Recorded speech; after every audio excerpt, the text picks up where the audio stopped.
Coming up on DITV, spring showers have definitely arrived. Stick around for a special severe weather segment.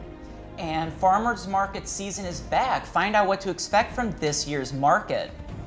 Coming up in sports, we have more from this weekend's Drake Relays, and we went to campus to see what students are thinking about this year's Stanley Cup playoffs. You're going to need that umbrella again today. Your forecast coming up. All that and more coming up on this Thursday morning edition of DITV News. Don't go anywhere. DITV News starts right now.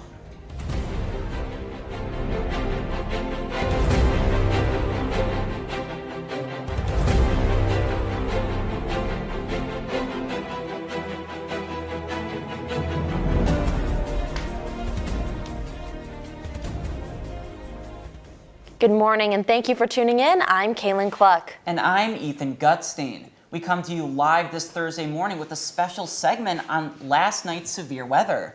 That's right. Last night, eastern Iowa experienced heavy rainfall and high winds across the area. We'll toss it over to Jacob Gunther in the weather studio with more. Jacob. Thanks, guys. Well, Mother Nature obviously has not heard that it is May. Now we are still getting some April showers. Let's take a look at some footage our team took last night. We can definitely see that heavy rain pouring down over the Pentacrest there.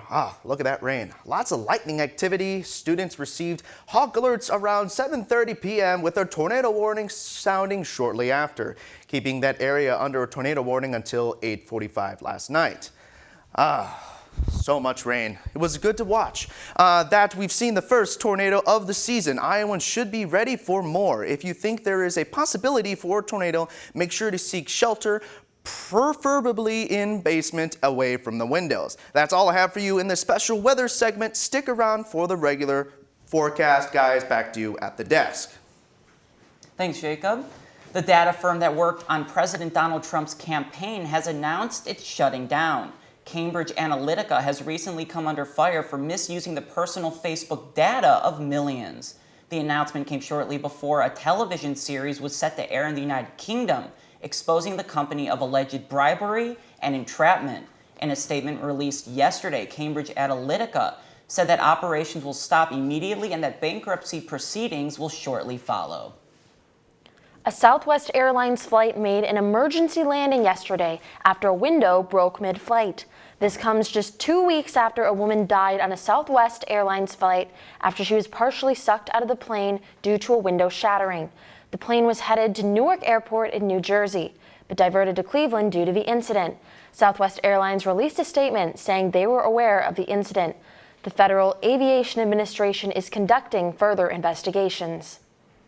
The controversial heartbeat abortion bill has officially been passed by Iowa lawmakers. The measure would make almost all abortions illegal in Iowa after a fetal heartbeat is detected. This bill is the first in the nation of its kind. DITV reporter Aaron Hosman has more on this story. Early Wednesday morning, the long-time debate over the heartbeat abortion bill ended. Back in February, the Senate passed the measure, but it died in the House. That bill outlined that any abortion performed after a fetal heartbeat is detected, which usually happens after 6 weeks, would be illegal. It also criminalized doctors who perform abortions without a medical emergency. In March, Democrats expressed their opposition. I'm not sure that this actually achieves the goal of less abortions, right? Because if you don't have the choice here, you're likely to try to find it somewhere else, probably in a less safe setting. Republicans argue that if death is defined when a heartbeat stops, then life should be defined when that heartbeat begins. If we're going to start breaking the culture of human violence, we need to start at the most delicate stage of life. The new bill added exceptions for the mother's health, rape, and incest to gain more support. Lawmakers were debating the bill well into the early morning hours with the final vote at 2 a.m. The bill now heads over to Governor Kim Reynolds' desk. Reynolds is said to be 100% pro-life. If the bill is signed, it's expected to cause a legal fight, possibly aimed to overturn original Supreme Court law from Roe v. Wade. In Iowa City, Aaron Hossman, DITV News. One leading state and campus program is celebrating its 45th anniversary this year. The Rape Victim Advocacy Program, or RVAP, is a 24-hour crisis hotline. Opening in 1973, RVAP is the oldest standalone comprehensive sexual assault program in Iowa and among the oldest nationally. RVAP provides service to 8 eastern Iowa counties. The services RVAP offers include free and confidential counseling to anyone impacted by sexual violence, local and statewide 24-hour crisis lines, and prevention education services. With spring now in full swing, one of Iowa City's traditions of 2 decades kicked off yesterday. The farmers market located at the Chauncey Swan parking ramp brings fresh produce to Iowa City. DITV News reporter Gustavo Meyer has more. The first Wednesday of May also marks the beginning of the Wednesday Farmers Market, with 27 vendors, open from 5 to 7 p.m. each week in the ramp. It runs until October 31st. Pretty amazing to be able to get fresh local produce 3 blocks away from my house. I don't really have a car. I can't go to Hy-Vee or go to a big store very often, so we have to have this so close by. Market goers are encouraged to bring their own baskets and bags. The Double Up Food Bucks program will continue this year for patrons using the Supplemental Nutrition Assistance Program cards. Because of the nearby construction, city public safety vehicles are parked under the Iowa Avenue Bridge, so no vendors will set up under the bridge this year. Kyle from Local Burrito, he's great. He uses all local ingredients too. It's very delicious, but like all these other vendors, it's perfect for starter veggies as well because they have the plots right in the first one that you can start your own garden as well. The Saturday morning markets will open from 7:30 a.m. to noon and will feature 84 vendors. Reporting from the Chauncey Swan parking ramp, this is Gustavo Meyer, DITV News. Thanks, Gus. And Kaylin, the cooler than usual temperatures we've been experiencing over the past month have sent produce vendors back at least 2 weeks. That's right, Ethan. And now let's toss it over to Jacob in the weather studio to find out what else to be expecting from the weather.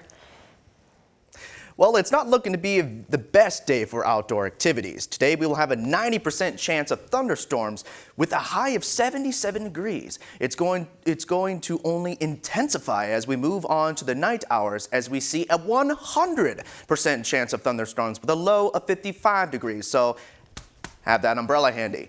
Moving on to your 5-day forecast, Friday has your high at 77 degrees and a low at 50 degrees with sunny skies. Saturday, you're going to need that umbrella, possibly, as we have a high of 80 degrees with a low of 55 with partly cloudy skies. Sunday, for sure, we have a high of 69 degrees and a low of 46 with a potential shower, so pick up that umbrella again in the morning. Monday starts off your finals week with a high in the lower 70s and a low in the upper 40s with sunny skies, so drop that umbrella. And then rounding up your forecast, Tuesday has your high in the upper 70s and a low in the lower 50s with partly cloudy skies.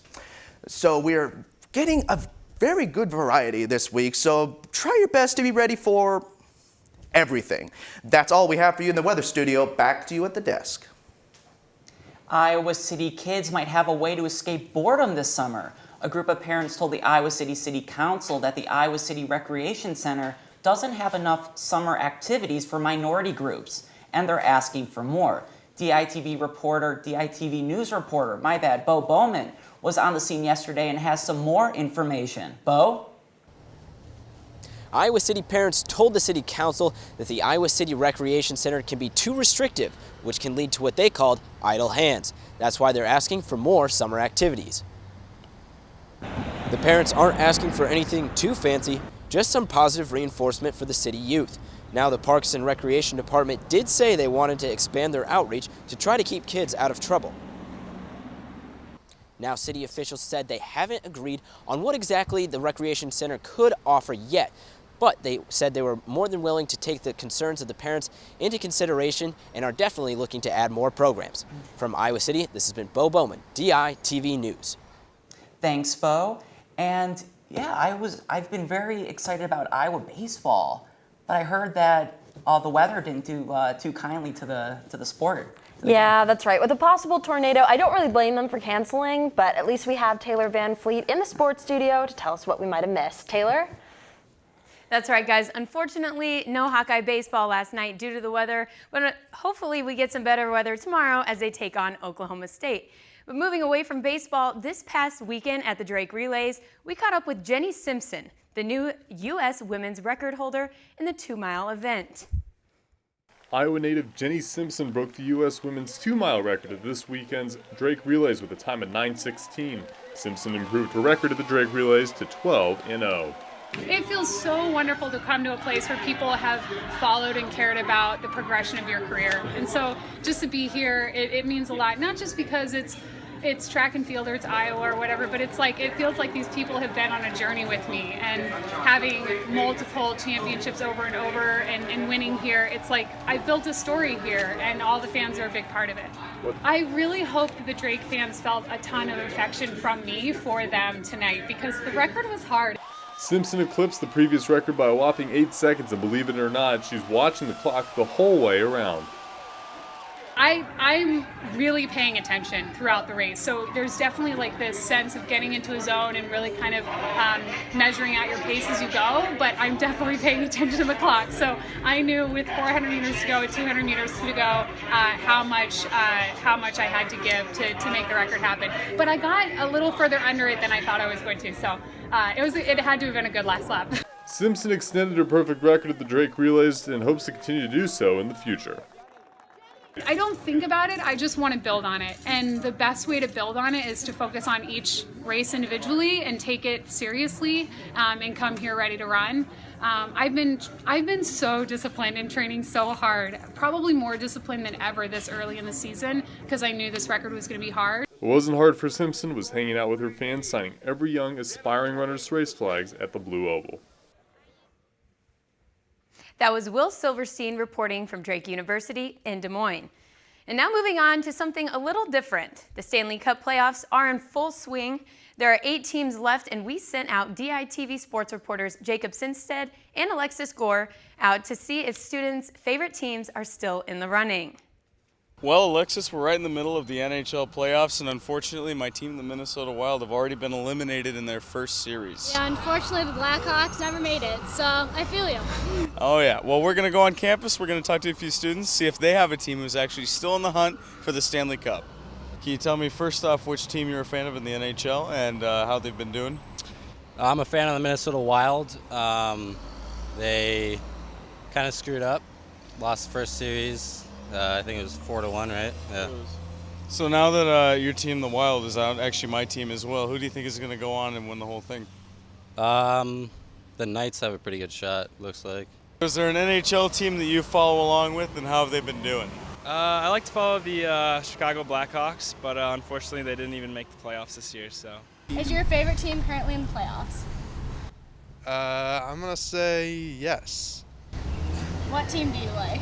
The Chicago Blackhawks. They didn't even make the playoffs. Well, I had faith. Well, Alexis, aside from the one guy who's a fan of the Sharks, no one's really got a team in the running. But who do you think's got a shot at winning the Stanley Cup? I'm going to say the Nashville Predators definitely to take home the cup. Pecorine is one of the best goaltenders in the league. Myself, I want to see some magic happen with the brand new team, the Vegas Knights. I want to see the expansion team come out and see if they can show everyone up in their very first year in the league. So, reporting from outside the main library, this is Jacob Sinstead. And this is Alexis Gore with DITV Sports.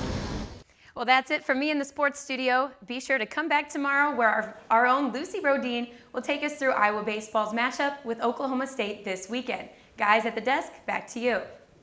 And that's all we have for you on this Thursday morning edition of DITV News. Be sure to head over to dailyiowan.com for all your latest news between Monday and Friday. And for more Iowa City and campus news, check out today's edition of the Daily Iowan on stands now. For DITV News, I'm Ethan Gutstein. And I'm Kaylin Cluck. Until next time, Iowa City.